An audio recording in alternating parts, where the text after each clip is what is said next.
Assalamualaikum warahmatullahi wabarakatuh. Siswa dan siswi kelas 9, sebelum kita memulai pelajaran kita pada hari ini, kita akan berdoa terlebih dahulu. Materi kita pada hari ini yaitu penerapan Pancasila dari masa ke masa. Pancasila berkedudukan sebagai dasar negara dan pandangan hidup bangsa.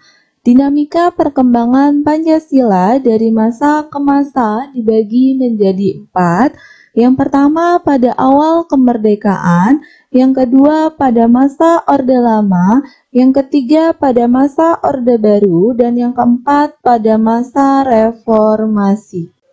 Pada awal kemerdekaan, penerapan Pancasila sebagai dasar negara dan pandangan hidup bangsa menghadapi berbagai ancaman. Bangsa Indonesia harus menghadapi oknum yang berupaya mengganti Pancasila dengan ideologi lain yang tentunya bertentangan dengan kepribadian bangsa Indonesia. Upaya menggantikan Pancasila dilakukan melalui pemberontakan PKI di Madiun tahun 1948. Berikut adalah video sejarah pemberontakan PKI di Madiun tahun 1948. Pria dengan nama lengkap Manowarmoso ini lahir di Kediri, Jawa Timur pada tahun 1897, merupakan pemimpin Partai Komunis Indonesia pada tahun 1920-an. 11 Agustus 1948, Musso tiba di Yogyakarta dan kembali memegang jabatan sebagai pemimpin Partai Komunis Indonesia. Kembalinya Musso ke Indonesia memberikan doktrin baru bagi kekuatan komunis di Indonesia yang diberi nama dengan Jalan Baru. Keadaan ini membuat Amir Syarifuddin, FDR dan Partai Buruh untuk bergabung dengan Partai Komunis Indonesia. Melalui kampanye politiknya, Musso mengecam Kabinet Hatta. Menurutnya hanya PKI yang mampu menyelesaikan revolusi di Indonesia. Hatta yang kala itu menjabat sebagai Perdana Menteri Republik Indonesia, mengajukan usul untuk tetap melaksanakan reorganisasi dan rasionalisasi Angkatan Perang atau dikenal dengan RERA. Salah satu program kerja diantaranya memangkas jumlah tentara yang awalnya sekitar 350.000 menjadi 150.000 saja. Musso menentang program ini yang menurutnya dapat menyebabkan berkurangnya kader komunis di TNI. Tetapi usaha Musso menghadapi kegagalan karena Kabinet Hatta didukung oleh partai-partai besar seperti PNI dan Masyumi, serta organisasi-organisasi pemuda yang tergabung dalam Badan Perjuangan, seberang di bawah pimpinan M.R. Latuharhari. Merespon hal tersebut, Musso melancarkan propaganda kepada massa akan pentingnya Front Nasional dan muncullah demonstrasi yang berakhir kerusuhan. Aksi saling menculik dan membunuh pun terjadi. Masing-masing pihak saling menyalahkan satu sama lain. Perwira TNI, perwira polisi, pemimpin agama pondok pesantren di Madiun dan sekitarnya diculik dan dibunuh. Bahkan tanggal 10 September 1948, mobil Gubernur Jawa Timur RM Aryo Suryo dan mobil 2 perwira polisi dicegat massa pengikut PKI di Ngawi. Aksi kelompok kiri makin memanas. Mereka menduga sejumlah petinggi pemerintah saat itu termasuk Wakil Presiden Muhammad Hatta telah dipengaruhi oleh Amerika untuk menghancurkan Partai Komunis Indonesia. Hal ini didasari dengan adanya pertemuan rahasia pada tanggal 21 Juli 1948 di Hotel Huisye Hanse Sarangan yang dihadiri oleh Soekarno, Hatta, Sukiman, Muhammad Rum, dan Kepala Polisi Sukanto dengan pihak Amerika, Gerald Hopkins, dan Merle Cochrane mewakili PBB. Diberitakan bahwa pemerintah Republik Indonesia menyetujui proposal pembasmian kelompok merah sekaligus Indonesia mendapat bantuan untuk Kepolisian Republik Indonesia untuk menumpas kelompok komunis Indonesia.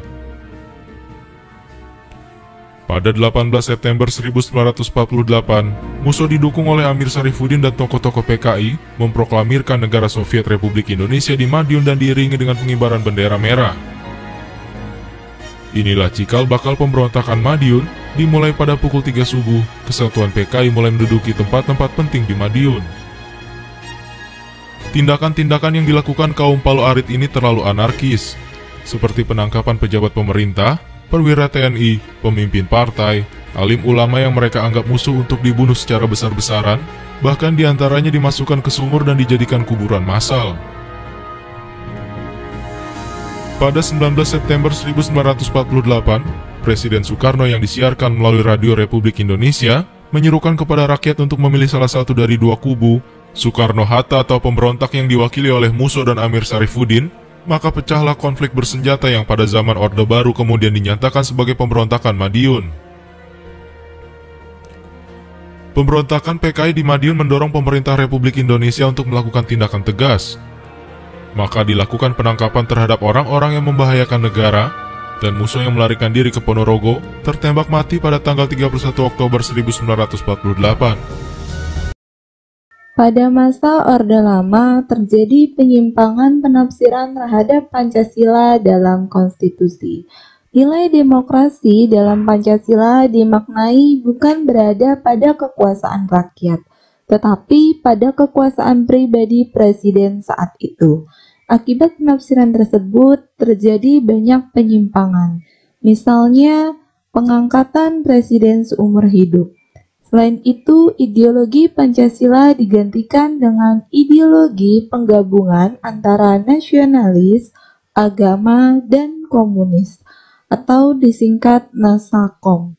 Pada masa Orde Baru, pemerintah berupaya mengembalikan nilai Pancasila pada kemurniannya. Akan tetapi, niat ingin mengembalikan kemurnian nilai-nilai Pancasila dalam tata pemerintahan tidak berhasil. Pada pelaksanaannya, nilai-nilai Pancasila justru dimanfaatkan untuk kepentingan golongan dan melanggengkan kekuasaan. Berikut adalah video pada masa Orde Baru. Pemerintah Orde Baru di bawah kepemimpinan Presiden Soeharto yang berkuasa selama 32 tahun dari tahun 1966 hingga tahun 1968 banyak menorehkan catatan dalam lembar sejarah Indonesia. Di antara catatan-catatan yang pantas dikenang dan dijadikan sebagai bahan pelajaran adalah tentang kesuksesan sejumlah program pembangunan yang pernah digagas dan diwujudkan pemerintah Orde Baru.